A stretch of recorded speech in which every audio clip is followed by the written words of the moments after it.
Selon la Fédération hospitalière de France, FH, elle demande au nouvel exécutif un moratoire sur cette mesure, appliquant depuis le 1er janvier 2017. Les maisons de retraite publiques vont-elles trinquer?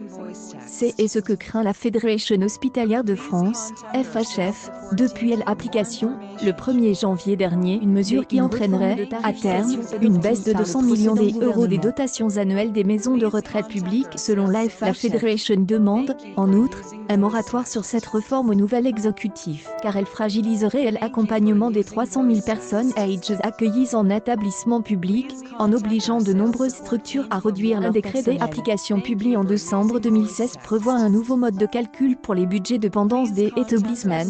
finance majoritairement via l'allocation personnalisée à l'autonomie, APA, vers la section dépendance permet le financement des prestations d'aide et de surveillance, pour l'accomplissement des actes ordinaires de la vie courante, psychologue, aide-soignant et jusqu'à présent, ce budget était négocié selon les besoins et les particularités de chaque maison de retraite et de ses. Avec la réforme tarifaire, les conseils départementaux distribueront un budget de dépendance moyen entre tous les EHPAD, sans prise en compte des disparités, regrette l'AFH. Ce nouveau mode de calcul implique une importante ponction de l'enveloppe destinée aux maisons de retraite publiques. Après la Fédération, quasiment tous les établissements des hébergements pour personnes âgées dépendantes, EHPAD, publics, soit 3 de son côté, le syndicat national des établissements et résidences privées pour personnes âgées, SINERPA, a fait une lecture différente de cette réforme attendue depuis des années, de bon sens, de simplification, qui prend en compte des paramètres. L'association ADBA, directeur de maisons de retraite et services à domicile,